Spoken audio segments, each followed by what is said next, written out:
Muy buenas tardes, jueves 23 de agosto 2018. Bien, acá estamos de visita nuevamente. Eh, Hoy quisiéramos abordar un tema que podríamos decir global.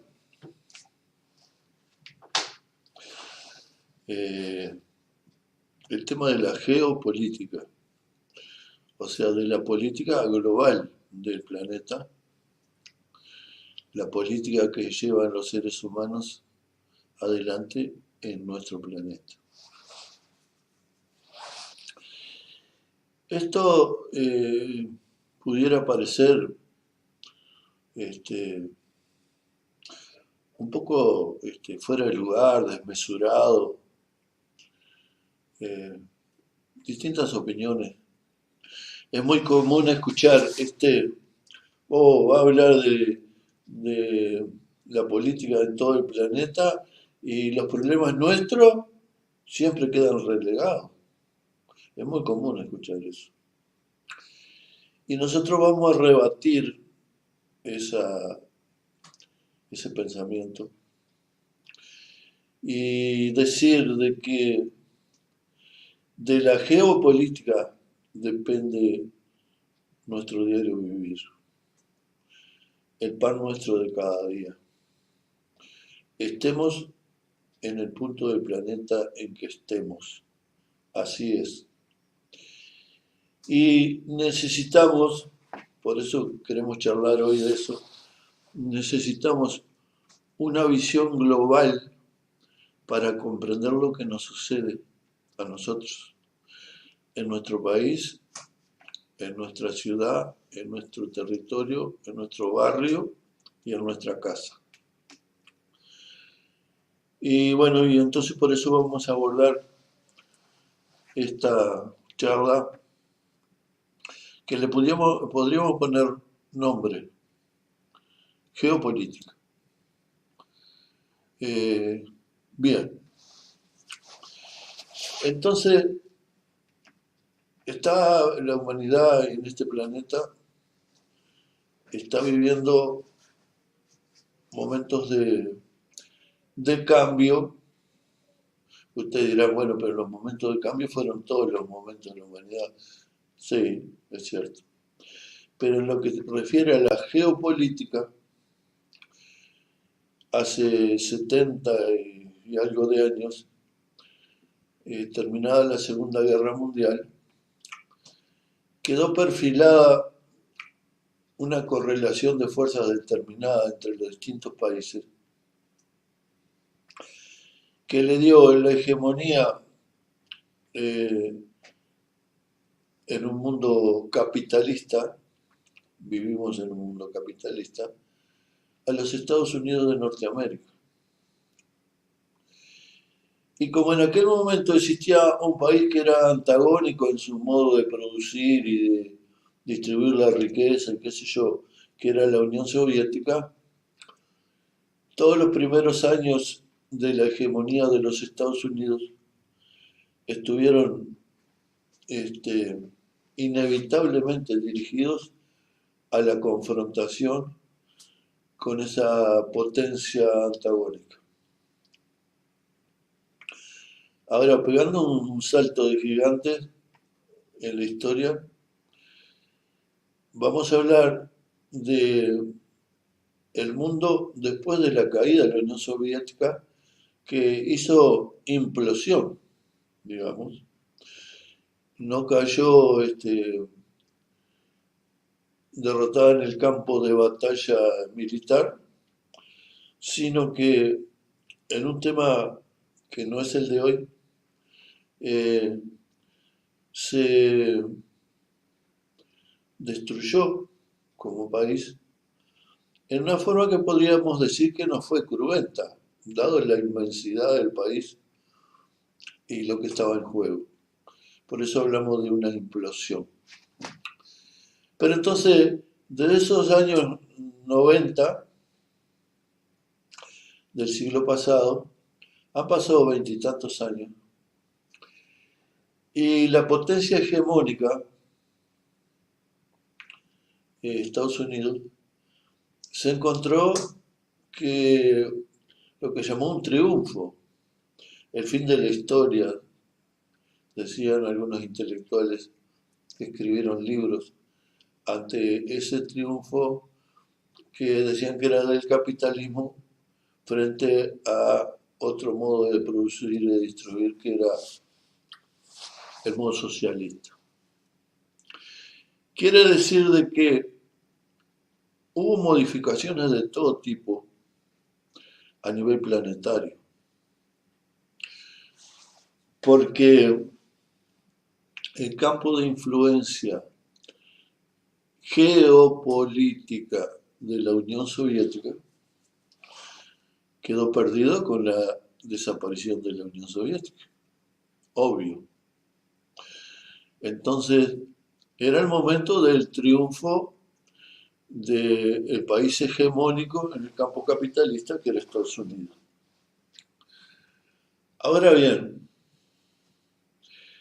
eso trajo modificaciones en la conducta de los poderosos, las familias ricas de la tierra, modificaron sustancialmente su forma, su forma de acumular, su forma de producir y de distribuir. Entonces vamos a ver que se impulsó algo que se llamó y se llama la globalización. La globalización tiene el objetivo por parte de estas familias ricas todopoderosas que acumulan el capital mayor que sea conocido sobre la Tierra.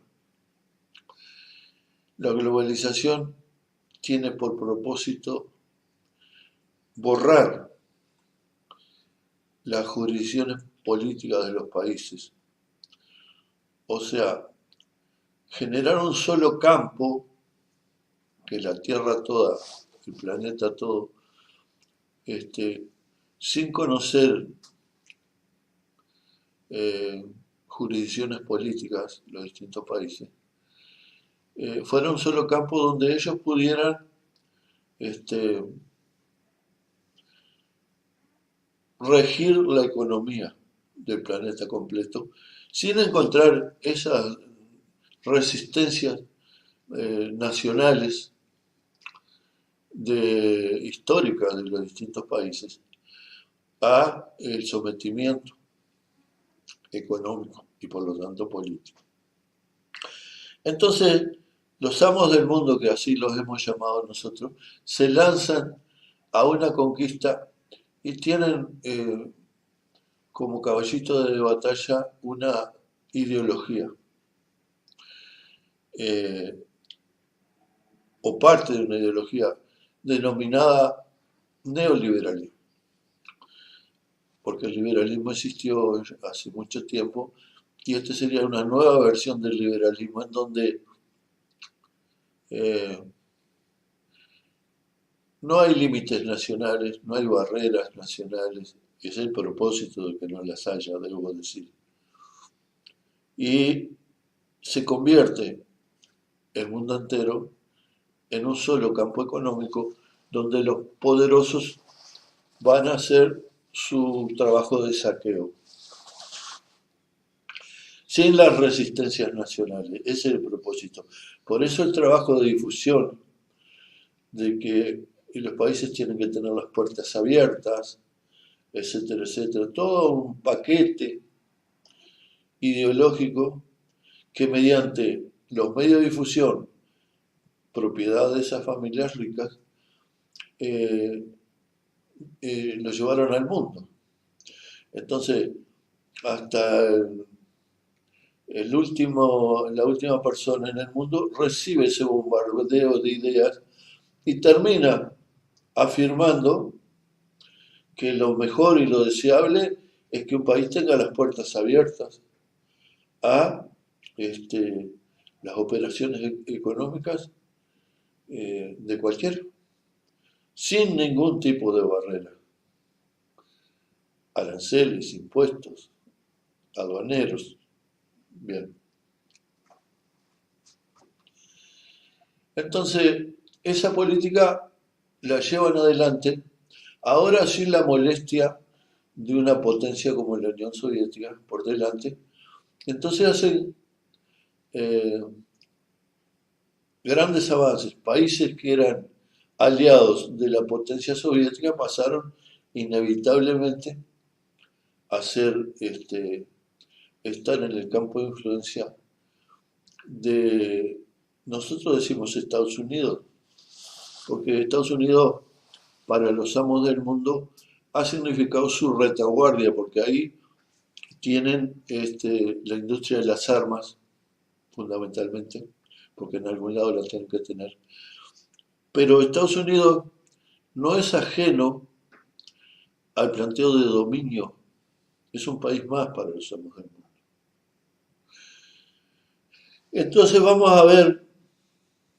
a ver, ratificando lo que vamos a decir, que al no estar la Unión Soviética adelante, a los amos del mundo, buscando una mayor ganancia, les sirvió, y así lo hizo, sacar la industria que estaba dentro de los Estados Unidos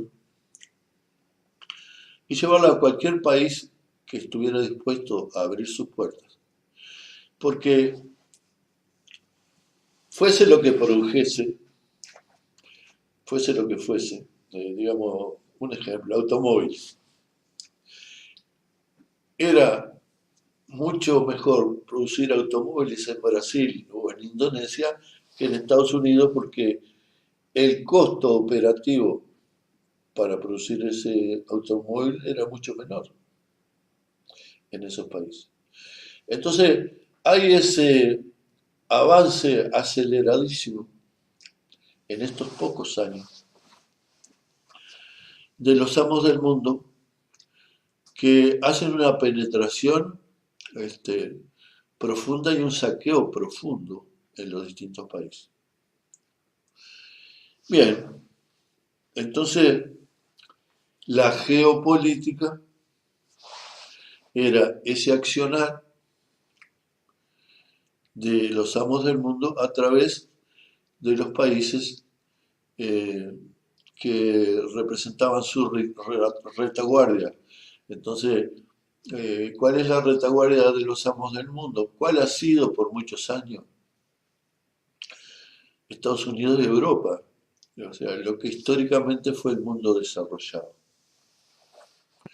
Bien, entonces ocurrió que el obrero de Estados Unidos perdió su trabajo o pasó a ganar mucho menos. Y ocurrió que el obrero de Europa o perdió su trabajo o pasó a ganar mucho menos. Porque lo que él hacía lo hace en Bangladesh. Todo esto es una política de los amos del mundo. Despiadada, acelerada y cruel. Nada les importa. Lo que les interesa es seguir acumulando riquezas. Ahora, ¿cuáles son las novedades que tenemos? Ocurre algo que en los años 90 no la previeron esos ideólogos o esos intelectuales que escribieron libros diciendo, hablando del triunfo norteamericano y o de los amos del mundo, el fin de los tiempos, el triunfo final del capitalismo, etc. Bueno, distintos libros que se difundieron por el mundo, al igual que todos los factores ideológicos que nosotros hablamos se difundieron y se difunden hasta hoy en los medios de difusión que son propiedad de los amos del mundo. Se cree que el 96% de los medios de difusión del mundo están en manos de esas familias ricas esto les da un poder tremendo. No sé si no es superior incluso al poder militar. Entonces, eh, ¿qué hay de nuevo? Ocurre que para aquellos pensadores del capitalismo de los años 90, sucede algo que podríamos decir inesperado. No sé si para ellos o si simularon o estaban convencidos. ¿Y qué ocurrió? Que se levanta en este mismo planeta países a los que se les suele llamar emergentes. O sea, países cuya economía era comparativamente con Estados Unidos y Europa muy menor. El propio Japón, que es una, este, fue levantado por Estados Unidos luego de la guerra para enfrentar a la Unión Soviética en su campo de influencia.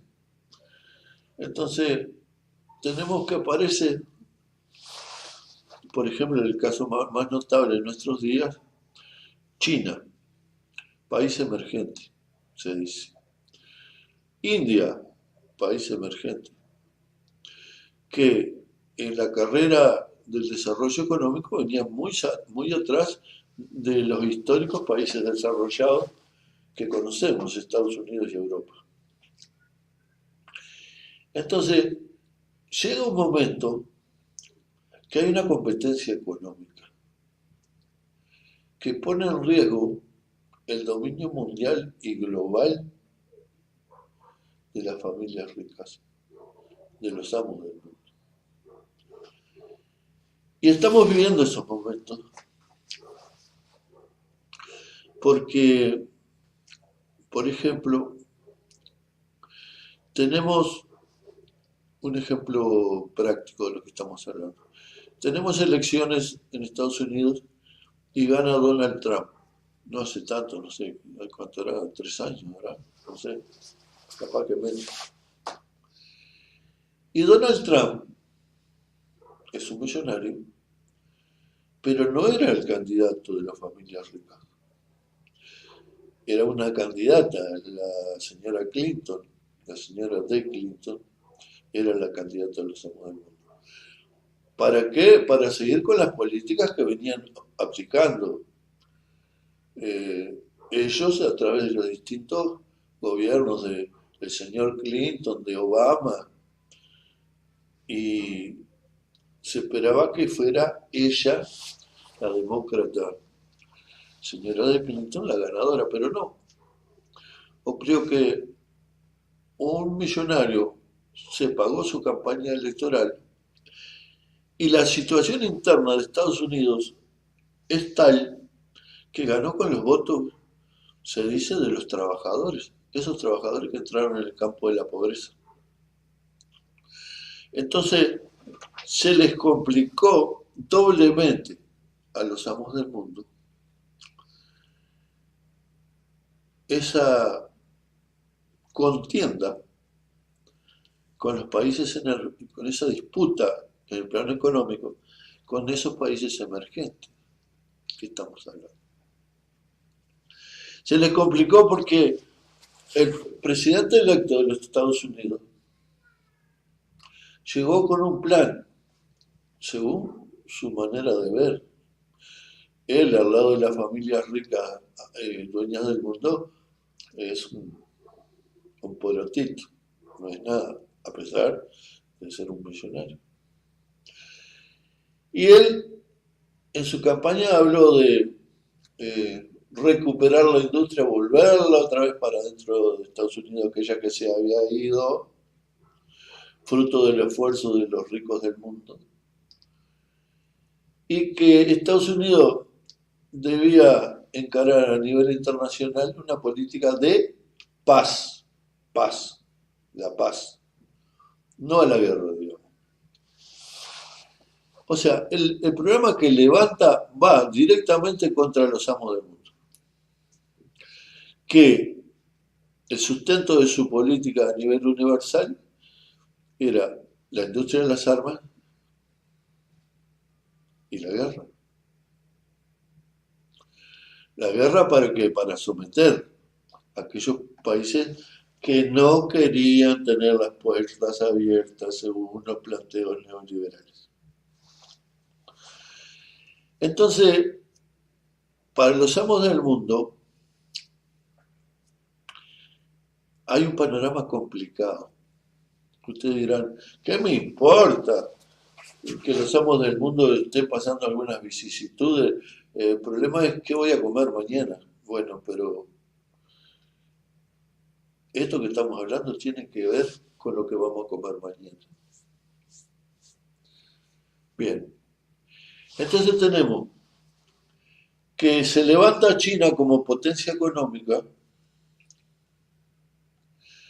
Rusia, que vendría a ser el heredero histórico de la Unión Soviética, no solo campea el temporal, sino en un planteo nacionalista empieza a recuperar ramas de su economía, la industria de la guerra, y sobre todo en una política de no dejarse penetrar. O sea, una política claramente nacionalista. Y efectivizando eh, las cosas que la naturaleza les dio, como el petróleo, el gas, qué sé yo, para volver a ser alguien en el concierto mundial, o sea, alguien en la geopolítica. Bien, entonces estamos en esa situación. Y entonces el hecho del desafío de naciones emergentes, China lo es, Rusia también lo viene a hacer, lo es la India, hace que los amos del mundo necesitan acelerar su saqueo mundial, porque les va la vida, les va la vida. Y entonces la presión sobre los países se duplica y se triplica. La presión, inclusive con el al actual presidente de los Estados Unidos, o nos votás el presupuesto de la guerra o quién sabe qué pasa contigo, algo así, llevándolo a una política similar a la que hubiera aplicado la señora Clinton, que era la candidata de los amos del mundo. Están en eso. Y el señor Clinton en algo no les afloja porque todos los días, perdón, el señor Trump eh, no les afloja tanto, les ha aflojado, sí, el presupuesto de guerra, las intervenciones militares, etcétera, pero no se les aflojó todo. Entonces por eso los amos del mundo le hicieron grandes manifestaciones contra Trump en la interna. Eh, por eso todos estos líos con la CIA, el FBI, todo eso, que históricamente han respondido a los amos del mundo. Los líos con las cadenas de difusión mundial, que son propiedad de los amos del mundo, etcétera, etcétera. Ese problema interno, y ahora vamos a entrar en los problemas internos de los países, ya se verá cómo lo resuelven. Si, si Trump en su lucha pierde la vida, o qué se impone como política exterior. Por ahora vemos que han recuperado terreno los amos del mundo, ha retrocedido Donald Trump, si bien no del todo. Pero vayamos a los países emergentes. Los países emergentes empezaron a hacer geopolítica. Geopolítica, o sea, política a nivel mundial. Son, digamos, vinieron a ocupar el lugar del que ocupó la Unión Soviética hasta fin del siglo pasado. Entonces empiezan a hacer asociaciones con otros países vinculándolos económicamente a sí mismos.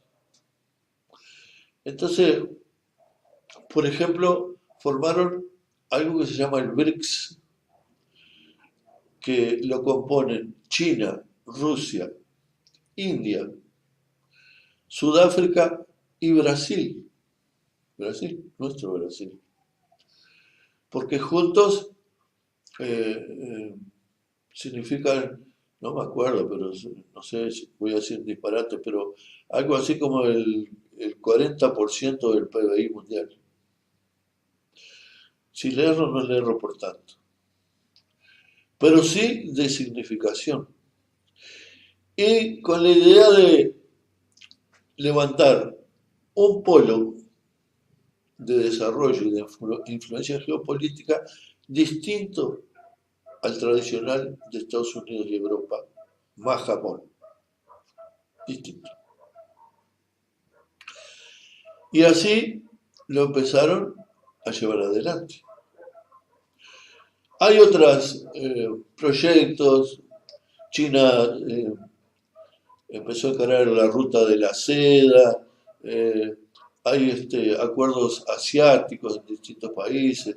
Los rusos con algunos países del Asia, los chinos con algunos países del Asia. Acuerdos entre China y Rusia independientes del BRIC, etcétera, etcétera. Pero son distintas versiones de lo que estamos significando.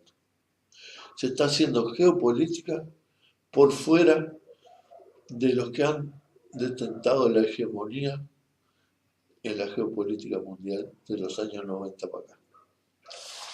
Bien. Entonces, no hablo de los gobiernos, no hablo de los gobiernos, sino hablo de los amos del mundo, porque en realidad es más preciso hablar así. Se ven abocados a unas urgentes necesidades, porque están perdiendo influencia a nivel mundial. Y eso, ¿qué significa? ¿Un desaire? ¿Una cuestión que les afecta el orgullo? No, les afecta el bolsillo. A partir de ahí, la acumulación que ha venido haciendo histórica se detiene. Y el sistema del cual son cabeza no se puede detener. Está en su metabolismo. Bien. Entonces, vamos a ver, supónganse en América, que los amos del mundo, en su urgencia, empezaron a meter mano y destituir a los gobiernos que les prestaban algún tipo de resistencia al saqueo, a la influencia. Ellos necesitaban y necesitan títeres, personas que estén dispuestas a todo para servir a los amos del mundo. Entonces, tenemos que, sobre todo por influencia de Venezuela en vida de Chávez, que luego pudieron asesinarlo, se formó una especie de la UNASUR, una serie de organizaciones, la CELAC, que implicaban en el campo de la geopolítica un apartamiento, el apartarse de la política tradicional en el ámbito de Estados Unidos y Europa. Entonces, la urgencia es tal para los amos del mundo que necesitaban y necesitan urgente destrozar todo eso. Entonces, ahí vienen, en este marco de la persecución, a todos aquellos presidentes, cabezas visibles, diríamos nosotros, de esos gobiernos que algún tipo de resistencia le hicieron. Entonces, Correa en Ecuador sacó la base norteamericana que había en Ecuador, la sacó. Tomó e hizo algunos otros actos de soberanía nacional, o sea, nacionalista. Venezuela, ¿de qué hablar? Venezuela, a su vez, tiene una importancia tremenda por la energía petrolera con que cuenta el petróleo que cuenta Venezuela. Entonces, está doblemente en la mira de los amos del mundo. Eh, en Brasil teníamos el gobierno del PT. El PT de Lula comprende la modificación en la geopolítica mundial y pasó a integrar el BRIC con los países emergentes. Entonces, para los amos del mundo es alarma roja. Entonces, hay que desmembrar ese gobierno, corrupto o no corrupto, tanto da. Eh, no importa ningún tipo de calificación, ni siquiera ideológica, de derecha, de izquierda, no sirve en esto. No importa. Lo que importa es si responde o no a los amos del mundo. Entonces, hubo no solo que desplazar a Correa y intentarlo en Venezuela, sino que a Dilma Rousseff, o sea, al PT que se alineó en los BRIC, hay que volarlo.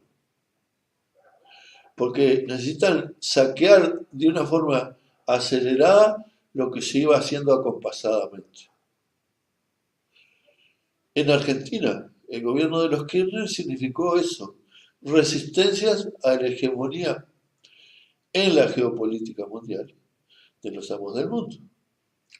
Entonces, todas esas causas judiciales, todo eso que existen contra Lula, contra Dilma Rousseff, pasó con Lugo en Paraguay, este muchacho Correa en Ecuador, los Kirchner en Argentina, ainda más. Ahora tenemos, se agrega también Daniel Ortega en Nicaragua. Es independiente de que esos gobiernos sean corruptos o no. Lo único que cuenta, y si miramos el mapa del mundo nos vamos a dar cuenta que es así, como estamos diciendo, porque hay países extremadamente corruptos, pero eh, alocadamente corruptos, que tienen el aval de los amos del mundo. El criterio es nada más si están dispuestos a someterse o no. Bien. Entonces estamos viviendo eso, ¿verdad? Estamos viviendo eso. Pero ¿qué pasa? Hacen uso los amos del mundo de todo su poderío. Entonces, utilizando el bill metal, el dinero, compran jueces, compran, etcétera, etcétera, para perseguir a los políticos de cada país que les ofrezcan resistencia, ¿verdad? Estamos viviendo eso. Entonces, nuestro país, Uruguay, ¿con quién se alineó? ¿Con quién está alineado?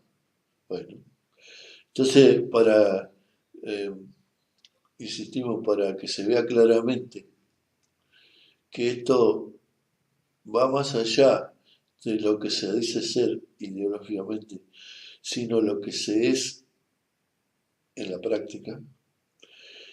Acá también había un gobierno, lo hay, que se decía socialista, integrado por comunistas, qué sé yo, pero ellos abrazaron como nadie, eh, el planteo neoliberal, o sea, el entregar las riquezas a los amos del mundo, como nadie. Ahora, ¿qué pasa? Lograron poner los amos del mundo a Temer en Brasil, que es la entrega descarada, corrupto como Temer, digamos, por corrupto, por no corrupto no está ahí, es muy corrupto, como tantos políticos brasileños. Bueno, Macri en la Argentina es el campeón mundial de la corrupción a nivel de la presidencia del poder político. Tiene un prontuario infernal. O sea, si Cristina Kirchner le buscan la vuelta para meterla presa y sacarlo de la carrera presidencial, eh, no es nada comparada. El día que quieran meter preso a Macri es una cosa, su quehacer que todos se saben, de estafas al Estado argentino, es una cosa impresionante. Pero está ahí. Pero ¿qué es lo que pasa? El individuo en 2 años entregó un país que tenía algún tipo de resistencia a los amos del mundo, ¿verdad? Entonces los Kirchner recuperaron el petróleo, la seguridad social, bueno, distintas cosas. En el plano de Argentina, recuperaron la industria nacional parcialmente después del desastre con que tomaron el país, qué sé yo, e independientemente de que sean corruptos o no, presentaron resistencia.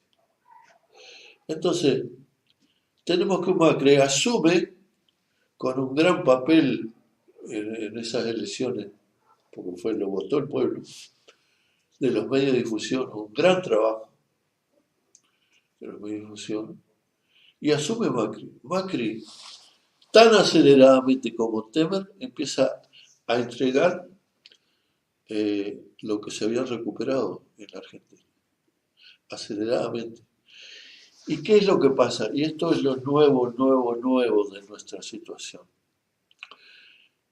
Por ejemplo, Uruguay está totalmente alineado con los amos del mundo, ¿no? Y por ahí se mandan unas piruetas y unas astutas declaraciones en que apoyan a los ex gobiernos o actuales venezolanos, a Correa, a Lula, qué sé yo, pero en realidad está en una entrega desenfrenada del país y vamos a hablar de eso. No sé si hoy, pero vamos a hablar de eso. Bueno, la prosecución entonces de esta charla. Pero ¿qué es lo que ocurre? Un gobierno como el nuestro, como los amos del mundo están en dificultades, no le pueden dar a ningún país estabilidad. Ellos saquean, pero ¿y el gobernante local cómo hace? Entonces, el canciller uruguayo está en China a ver si puede hacer algún negocito con China. En el momento que Estados Unidos, cabeza visible de los amos del mundo, está en guerra comercial y casi la guerra en el plano militar. Es una contradicción enorme. Pero claro, no cierran los números y algo hay que hacer. Entonces, el Brasil de Temer, ¿qué hace? Se aleja del BRIC, que fue una medida de Lula y Dilma Rousseff, o se mantiene en el BRIC para tratar de pescar algo, aunque están entregados a los amos del mundo de pies y manos, tienen esa contradicción. Y como los amos del mundo están tan urgidos, eh, Macri, a 2 años de gobierno, se encuentra con que se le acabó la carretera, entregó miles y millones de dólares y patrimonio nacional argentino, y el Fondo Monetario no le garantiza una estabilidad, una, un gobierno que pueda seguir tirando. No se lo garantiza, porque los amos están apurados. Entonces se da esa situación. Entonces, si miramos, para alejarnos un poquito de acá, Turquía. Turquía ingresó en la OTAN porque quería vincularse al mundo desarrollado, a Europa fundamentalmente en el plano económico, y al liderazgo de Estados Unidos en la geopolítica mundial. Y entró en la OTAN, ¿no? Y el acto seguido reclamó Turquía ser parte de la Unión Europea. Y esto se demoró y se demoró y se demoró. ¿Por qué? Porque a los amos del mundo no lo convencía mucho el gobierno de Erdogan, porque no se sometía globalmente como ellos pretendían. Incluso hubo un atentado contra la vida de Erdogan, en donde estaba implicado en los servicios de seguridad de Estados Unidos. Entonces, este aquí, que el mismo presidente turco que pretendía, entró en la OTAN y pretendía entrar en la Unión Europea, o sea, en el campo de la geopolítica de los viejos amos del mundo, empezó a girar y ya le está comprando armas al otro polo que se armó, ¿verdad? Y tanto así que el Estados Unidos, que está en guerra con China comercial, le impone sanciones a todos los países del mundo. Y no solo Turquía se va alejando en el plano geopolítico de los Estados Unidos, sino que la propia Europa, acuciada por los amos del mundo, presionada por los amos del mundo, se empieza a alejar. El tradicional aliado de Estados Unidos se empieza a alejar en el plano geopolítico. Entonces, volvemos al principio. Esto lo vamos a seguir tratando porque es fundamental en otras charlas. Volvemos a lo del principio. La geopolítica nos explica por qué de una forma tan brutal los amos del mundo imponen la bancarización en Uruguay. ¿Por qué de una forma brutal nos extranjerizaron la tierra? ¿Por qué de una forma brutal nos encajan UPM2? ¿No? Sin mediar ningún proceso político intermedio en que la voluntad de los pueblos fuera contemplada. Bien, hoy vamos a tener que terminar por acá, pero vamos a insistir en la importancia de la geopolítica en nuestro destino particular, de sociedad y de individuos, porque no hay nada más preciso que una descripción general de los fenómenos. Está mal dicho eso, eso es muy general. No, está mal. Como despreciando lo general. Lo general es lo que mejor nos explica los fenómenos. Muchas gracias.